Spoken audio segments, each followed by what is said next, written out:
dari kelompok C2. Sebelumnya, perkenalkan nama saya Wahyu Ginting dengan NIM akhir 058. Perkenalkan, nama saya Dewa Ayu Devandika Karna dengan NIM akhir 083. Saya Nimade Indra Lasriyani dengan 3 digit terakhir 085. Perkenalkan, saya Febriana Elma Pratiwi dengan 3 digit akhir 010. Saya Haji Maulana Rahman dengan NIM akhir 098. Saya Mega Indita dengan 3 digit terakhir 082. Saya Jana Chandra dengan 3 digit terakhir 092. Saya Nima Jalani Desari dengan 3 digit terakhir 102. Dan saya Felalena Putri dengan digit terakhir 109. Pada kesempatan kali ini kami akan memaparkan pengalaman kami tentang penyakit skabies pada kucing. Selamat menyaksikan. Skabies atau sering disebut kudis merupakan penyakit kulit yang disebabkan oleh infestasi tungau pada kucing domestik. Skabies disebabkan oleh tungau dari keluarga Sarcoptidae. Skabies sangat menular dan dapat menyebar dengan cepat antara hewan melalui kontak langsung atau kontak dengan lingkungan yang terkontaminasi. Adapun tujuan dari pemeriksaan ini mendiagnosis penyakit, menentukan tingkat keparahan infestasi, serta mencegah penyebaran penyakit. Baik, perkenalkan nama saya Haji Maulana Rahman. Di sini saya akan memaparkan tentang anamnesisnya.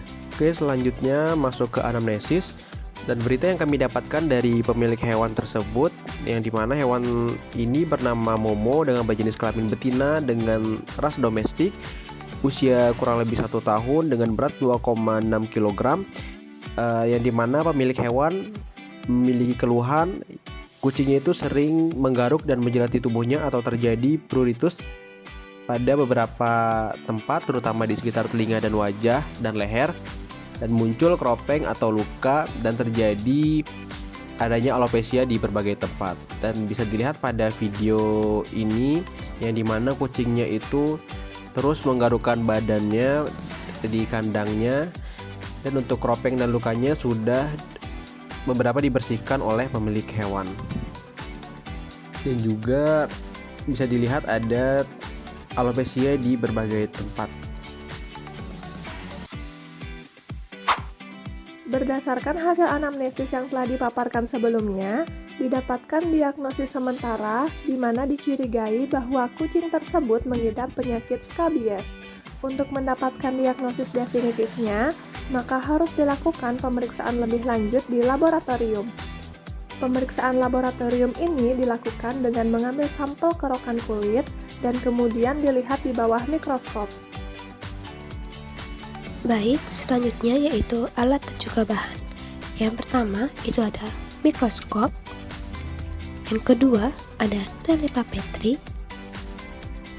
Ketiga, larutan KHA 10%. Keempat, cover glass. Kelima, gelas objek. Dan yang terakhir yaitu kerokan kulit. Baik, saya akan menjelaskan mengenai metode pemeriksaan yang dilakukan pada kasus ini, yaitu metode secara langsung dengan mengambil sampel kerokan kulit pada kucing domestik dengan gejala pruritus. Nah, metode pengambilan sampel dilakukan dengan cara skin scraping yang umum digunakan untuk kasus dugaan skabies.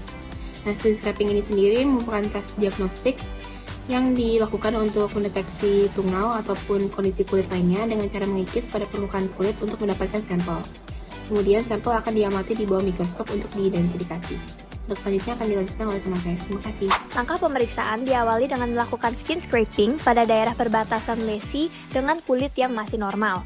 Hasil kerokan ini kemudian akan diletakkan di atas objek gelas. Langkah selanjutnya adalah meneteskan larutan KOH 10% pada sampel kerokan kulit. Untuk jumlah kadar KOH yang ditetesi disesuaikan dengan banyaknya sampel kerokan kulit. Nah, setelah kerokan kulit dan KOH tercampur rata, sampel kemudian akan ditutup menggunakan cover glass. Preparat dapat diamati di bawah mikroskop untuk menemukan agen parasit yang menginfeksi kulit dari kucing. Saat dilakukan pemeriksaan mikroskop, ditemukan Sarcoptes scabiei yang mengindikasikan penyakit skabies. Baik, setelah ditemukan hasil pemeriksaan yaitu adanya tungau Sarcoptes scabiei, maka dapat disimpulkan bahwa kucing domestik ini terinfeksi penyakit skabies, di mana penyakit ini itu merupakan penyakit kulit yang disebabkan oleh tungau tersebut. Nah, untuk ukuran dari Sarcoptes scabiei yaitu 150 sampai 220 mikrometer, yang investasinya itu di kucing segala usia. Nah, untuk di kasus kronis itu terdapat lesi pada bagian wajah, leher, dan telinga yang dimana jika tidak diobati atau dilakukan terapi itu akan menjadi investasi yang berat dan mematikan. Nah, untuk siklus hidupnya, tungau ini itu hidup pada kulit dengan membuat terowongan pada stratum corneum dan melakukan hidupnya di sana. Selanjutnya, penyebaran penyakit ini dapat terjadi apabila kontak langsung dengan hewan penderita skabies maupun karena adanya sumber tungau skabies di lingkungan tempat tinggal si kucing. Nah, untuk terapi yang digunakan dalam menangani penyakit ini ada 3. Yang pertama ada terapi kausatif, terapi simptomatif, dan terapi suportif. Untuk terapi kausatif itu dengan menginjeksikan ivermectin sebanyak 0,2 ml secara subkutan selama 2 kali pemberian pada interval 14 hari. Untuk terapi simptomatif itu dengan memberikan klorpeniramin maleat sebanyak 2 mg setiap 12 jam secara per oral selama 5 hari. Yang terakhir, terapi suportif itu dengan memberikan Vitagel 50 gram seukuran 3 kali biji jagung atau 1-3 cm sebanyak 2-3 kali sehari selama 10 hari. Nah, tidak lupa juga kita harus menjaga kebersihan hewan dengan memandikan menggunakan sabun sulfur artobulerang itu sebanyak 2 kali seminggu. Terima kasih atas waktunya. Saya Melda Yudita akan menyampaikan kesimpulan dari video PJPL kelompok C2. Jadi, skabies merupakan penyakit kulit yang disebabkan oleh infeksi tungau, biasanya dari keluarga Sarcoptidae. Tanda klinisnya, kucing sering menggaruk dan menjilati tubuhnya, terutama di sekitar telinga, wajah, dan leher. Muncul keropeng atau luka, dan rambut mulai rontok atau mengalami alopecia. Sehingga didapatkan diagnosis sementara bahwa kucing tersebut mengidap penyakit skabies. Setelah dilakukan pemeriksaan laboratorium dengan mengambil sampel kerokan kulit dengan metode skin scraping dan dilihat di bawah mikroskop, disimpulkan bahwa kucing terinfeksi skabies yang disebabkan oleh Sarcoptes scabiei. Pencegahannya bisa diberikan terapi berupa terapi kausatif, simptomatis, serta suportif, dan juga menjaga kebersihan dari lingkungan tempat tinggal kucing tersebut. Sekian dari kelompok